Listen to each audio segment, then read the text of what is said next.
Hey everybody, welcome back to the channel. Hope you guys have been doing well. In today's video, I'm going to give you guys a quick market overview and let you guys know where I think the market's headed. And afterwards, I'm going to go over a GameFi project that I'm personally keeping an eye on. Now, when I go over these projects in these videos, I'm only covering them to put them on your radar because inevitably this market is going to make a recovery. And when that happens, you want to have a list compiled. For example, here's a few tokens from one of my lists. It'll put you in a really good position for the next cycle because when the narratives materialize, you'll already have researched a lot of projects and it'll be easier for you to make the pivots and ride the narratives.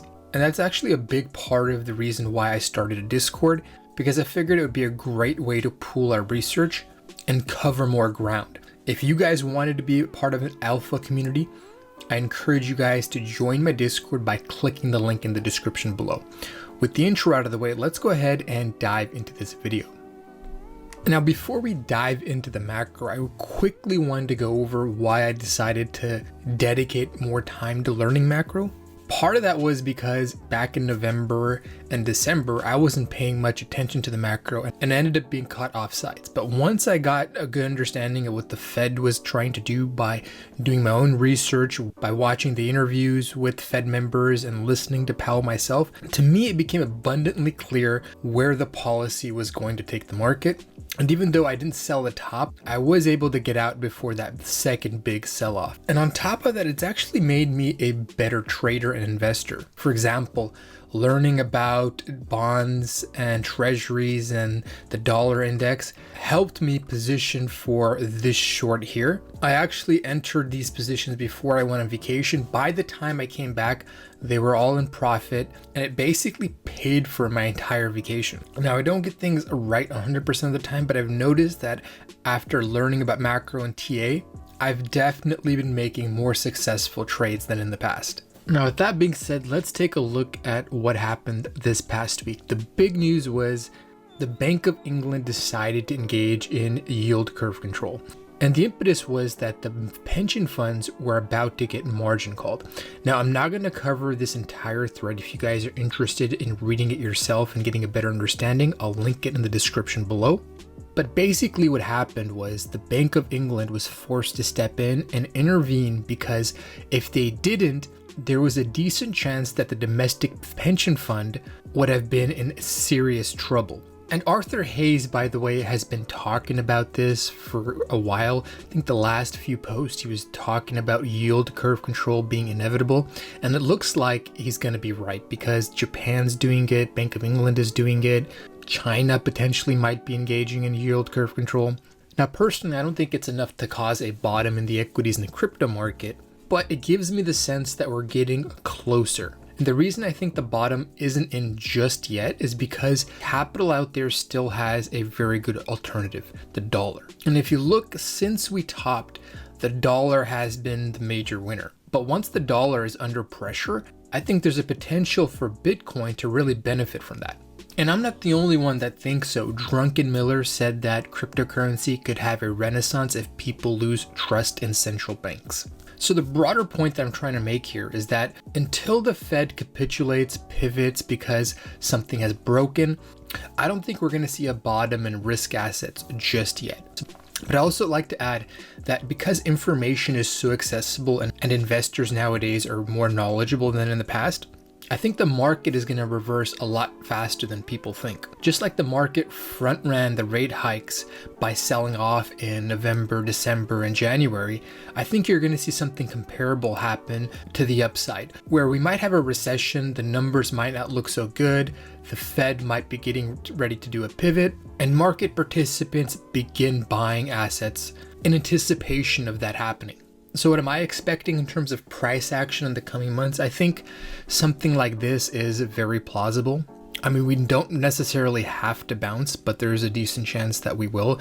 A lot of retail traders took out put options. If you look at the crypto market, there's more short interest than long interest. To me, it seems reasonable that we bounce, take out all the shorts, everybody closes their puts, and then we go ahead and make our next leg down.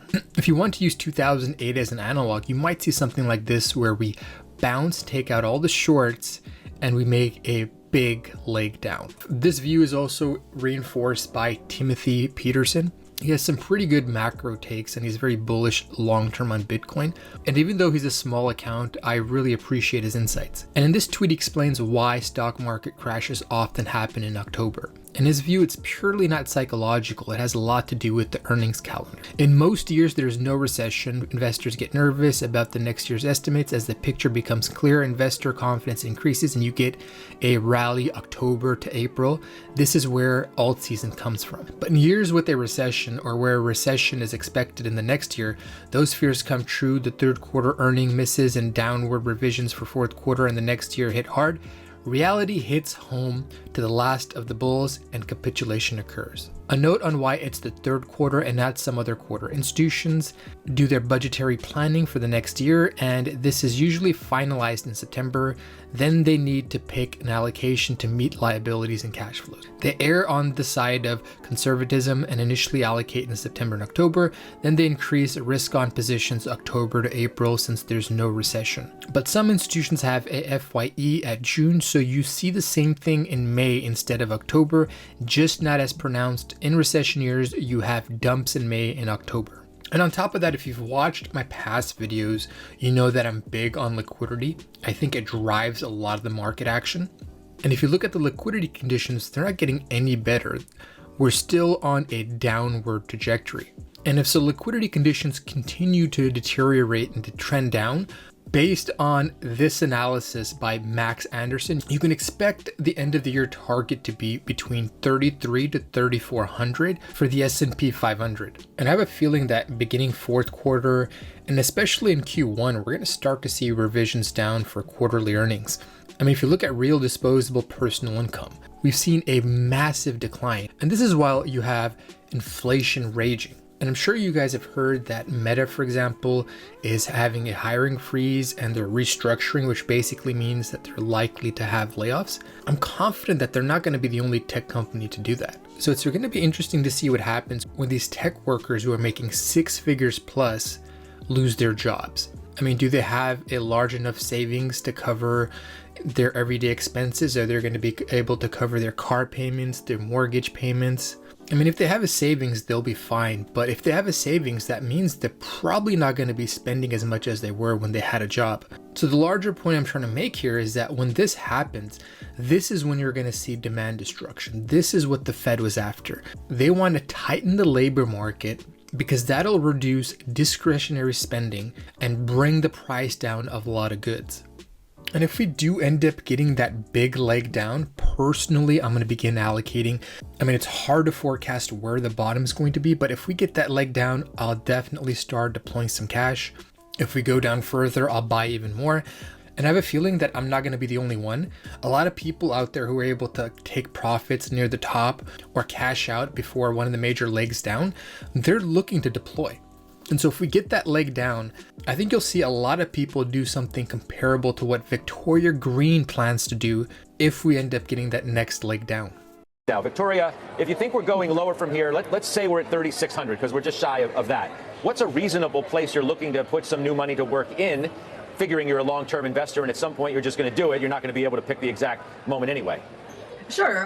I'm tempted at 35. I really like it at 34, and I'm buying the hell out of it at 32. 32? Hey, Victoria. 32. I mean, if you're a buyer, I don't mean this disrespectfully, but if you're a buyer at 3,500, we're at 3,585. Is that not close enough? No, and that's what I talked about. We're near capitulation, right? You're seeing the generals start to fall. Your Apples, your Microsoft, your Googles, your untouchables have become touchable this year. And so when that starts to happen, your generals fall. You have 90% plus down days. You have this sentiment that has soured so much. You have analysts capitulating and giving up their positioning. That takes to be closer to the bottom. Also, historically, when we have a bad month as we had in September, that's closer to the end of the bear market. And so I look at all these signals, and I'm getting a little bit excited that Q4 is probably going to be the end of the pain. I don't think the Fed puts coming in Q4. I'll slow that roll right there. But I think that they could be seeing the pain. And the one thing I really want want to see, and I know this sounds counterintuitive, but if unemployment starts to creep up, or unemployment creeps up quickly, that is going to be a signal that things have gotten bad enough that it's going to get good for the Fed. And that's the signal the market's looking for. So when I talk about starting to buy at 3,500, I'm not putting all in, but as you talked about, dollar cost averaging on your way down is a tried and true strategy of how to make money in a bear market. And I always remind investors, similar to what Warren Buffett says, investors make their money in a bear market, but it's very difficult to pull the trigger because you're pulling the trigger when the world feels the darkest, since the market's a leading indicator. So you're going to buy when earnings look bleak, when analysts are adjusting down, when downgrades are happening, when credit spreads are blowing out. That is the time to start to be a buyer, and I think we're getting very, very close. All right, moving along to the last segment of this video, I'm going to be covering Panzer Dogs. Panzer Dogs is being produced by Lucky Studios, which is an award-winning mobile gaming studio with over 200 million downloads in the App Store. So they have a successful history of producing quality gaming projects. And in August, they were able to raise approximately $3.4 million from notable investors in the Web3 space. The one I thought was very interesting was Miston Labs. At first I was wondering why Miston Labs decided to invest in them, but it made more sense when I found out that they're actually partnering with Miston Labs to build a game on Sui. And for those of you guys who are new to Sui, it's basically another layer 1 that major VCs are backing like they did with Solana. Sui, along with Aptos, as of recently, have gotten a lot of attention from the crypto community. And the reason I wanted to highlight that is because they decided recently, instead of having a different token for every game that they're building, they're going to commit to having one token for all of the games. And I could be wrong here, but to me it seems like their long-term plan is to create a metaverse out of all of these games. And the Lucky token is likely to be the base currency or the base crypto of the metaverse that they're creating. Now the Lucky token IDO is scheduled for Q4 of 2022, but if you buy the Panzer Dog NFTs or the Panzer Tank NFTs, you can actually earn Sea Panzer tokens that will be later redeemable for the Lucky token. Now you can see that I've actually invested in the project. I've bought the NFTs and I'm earning Sea Panzer tokens. Now my thesis is that it's the first game coming out of Lucky Studios. So they're going to be pouring a lot of time and attention into the game. They're going to do their best to make sure that the first game is successful because they want to make sure that their investors are happy. And if they're able to execute on that front, there's a decent chance that these Panzer Dog NFTs could appreciate a significant amount. But even if they don't, let's say I don't make as much money as I anticipated on the NFTs, I think the token itself long term has a lot of potential because they're not going to just stop with Panzer Dogs and Solcadia. They're going to be coming out with more and more games in the future. And over time, as they learn more about tokenomics, they're going to figure out a way to accrue value to their platform token. And if that happens, I'll probably make decent money on the Sea Panzer tokens that are going to be later converted to Lucky tokens. So I would keep an eye out for the IDO that's coming out in Q4. Personally, I don't really like to participate in IDOs. Oftentimes, there's a lot of excitement, the token gets overbought, and inevitably it nukes. But in this case, maybe we'll see an exception because if they're able to create real utility for the token in-game and the game is popular, there's a chance that the token could do pretty well even after the IDO. Personally, I'm just going to sit and watch. I don't plan to participate in it. But the purpose of this segment isn't to get you to buy a Panzer NFT or buy the token. I just wanted you guys to become aware of it because I think the studio and what they're doing long term has a lot of potential. And inevitably, we're going to see some of these games take off. There's a lot of investment that went into GameFi projects. It's just a matter of time before some of these games start coming out and we see some successful examples. And when that happens, you want to be cognizant of all of the GameFi projects out there and ways you can invest in them. With that being said, that pretty much wraps up this video. Definitely join the Discord by clicking the link in the description below. My goal is to create an alpha hub where we can exchange ideas. My long-term goal is to position my community and I to absolutely kill it in the next cycle. So if you want to be surrounded by like-minded individuals, definitely join the Discord. And if you're really serious about joining an alpha group, I even have a private segment in my Discord where you can actually chat with me directly. Over the last few years, I've built a pretty extensive network And once in a while, I'll get insider information. I'll get unique insights on which NFTs are going to be hot. So if you're interested in that, you can simply sign up by clicking my Patreon link in the description below. With that, I hope you guys enjoyed today's video. This is CryptoOneStop signing out. I'll talk to you folks next time. Bye.